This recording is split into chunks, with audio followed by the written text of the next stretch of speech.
दोस्तों, आज मैं इस वीडियो के माध्यम से आपको बताना चाहता हूँ कि कैसे हमारा मन हमें मूर्ख बनाता है। मन बहुत चंचल होता है। मन कभी भी एक स्थान पर नहीं टिक सकता है। इसमें लगातार हजारों विचार आते हैं। ये विचार कभी हमें अच्छे लग सकते हैं दोस्तों, और कभी बुरे लग सकते हैं। पर ये अच्छा और बुरा लगना हमारे नज़रिए पर डिपेंड करता है। क्या आपने कभी सोचा है कि कोई भी विचार हमें अच्छा और बुरा क्यों लगता है? विचार की खुद की कोई ऊर्जा नहीं होती है। वो तो हम हैं जो उसमें ऊर्जा डालते हैं। समझते हैं कैसे? एक सिंपल सा उदाहरण देता हूँ। एक शहर में दो भाई रहते थे। एक का नाम हरीलाल था और दूसरे का नाम मनीलाल। हरीलाल को गहरे पानी से बहुत डर लगता था, पर उसके भाई मनीलाल को उसी गहरे पानी में तैरना बहुत पसंद था। जब एक दिन वो गहरी नदी को एक नाव से पार कर रहे थे, तब हरीलाल तो थर थर डर से कांप रहा था, कहीं वो नदी में ना डूब जाए। पर दूसरी तरफ उसका भाई मनीलाल पानी में कूद गया, क्योंकि उसे उस गहरी नदी में तैरना पसंद था। जहां हरीलाल पानी से डर रहा था, दूसरी तरफ उसका भाई उसी पानी में आनंद ले रहा था। इस छोटी सी कहानी से हम समझ सकते हैं कि कोई भी विचार अच्छा या बुरा नहीं होता है। वो तो हमारे नज़रिए पे डिपेंड करता है कि उस विचार को हम कैसे देख रहे हैं। जैसे हरीलाल के लिए नदी का पानी खतरनाक, पर मनीलाल के लिए वही पानी आनंददायक था। दोस्तों, आप शांत बैठकर मन का निरीक्षण करना, आप पाएंगे सभी दुखों की जड़ मन है। मन कभी भी एक समान नहीं होता है।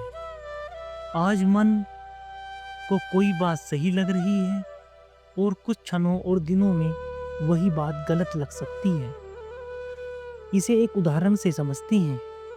जब आप किसी से प्रेम करते हो तो उस व्यक्ति में आपके मन को कोई कमी नहीं दिखती है, पर किसी कारणवश उस व्यक्ति से कुछ नाराजगी हो जाए तो उस व्यक्ति में आपके मन को कमियां ही कमियां दिखती हैं। पर व्यक्ति तो समान है, पर आपका मन समान नहीं होता है। उसको कोई चीज आज अच्छी लग सकती है और वही चीज कल बुरी लग सकती है। ये मन का दोहरापन है।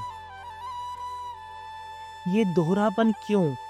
क्योंकि मन का प्रेम निस्वार्थ नहीं होता है, बल्कि अपेक्षाओं से भरा होता है। जैसे ही अपेक्षा टूटती है, मन कहता है ये मेरे काम का नहीं। मन प्रेम नहीं करता है, सौदा करता है। जब सौदा सही लगे तब प्रेम, घाटा लगे तो घृणा। मन जो कभी किसी को भगवान बना देता है, वही बाद में उसी को राक्षस कहने लगता है। इसलिए मन का प्रेम हमेशा कचरा होता है। केवल मन के पार का प्रेम ही सच्चा प्रेम है। दोस्तों, हम मन के पार कैसे? इसे एक कहानी के माध्यम से समझते हैं। दोस्तों, एक व्यक्ति पेड़ के नीचे लेटा पड़ा था। उसने आसमान में देखा, उसे बादल दिखाई दिए।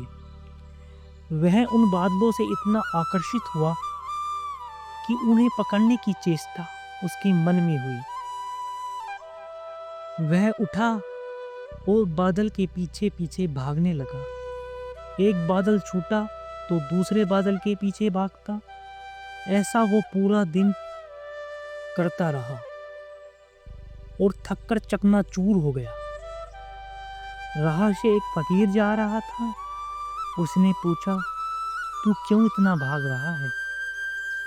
तो उस व्यक्ति ने फकीर को जवाब दिया कि मैं ये बादल पकड़ना चाहता हूँ। उस फकीर ने कहा कि तू पागल है जो उन बादलों को पकड़ना चाहता है।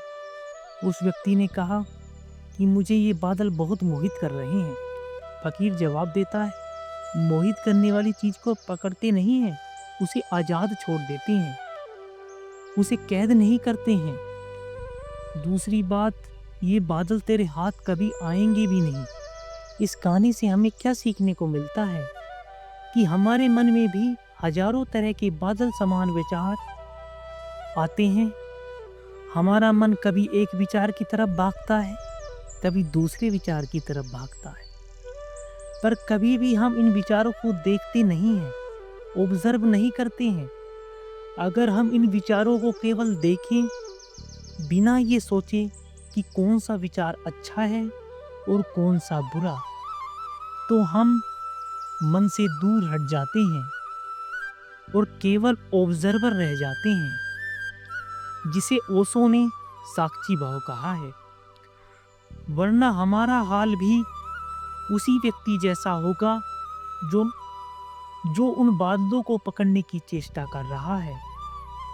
इस मन को कोई नहीं पकड़ पाया है, इस मन को केवल ऑब्जर्व किया जा सकता है। ऑब्जर्व करके ही हम इस मन से मुक्ति प्राप्त कर सकते हैं और आनंद को प्राप्त हो सकते हैं। अगर दोस्तों कोई भूल चूक हुई हो तो माफ़ करना।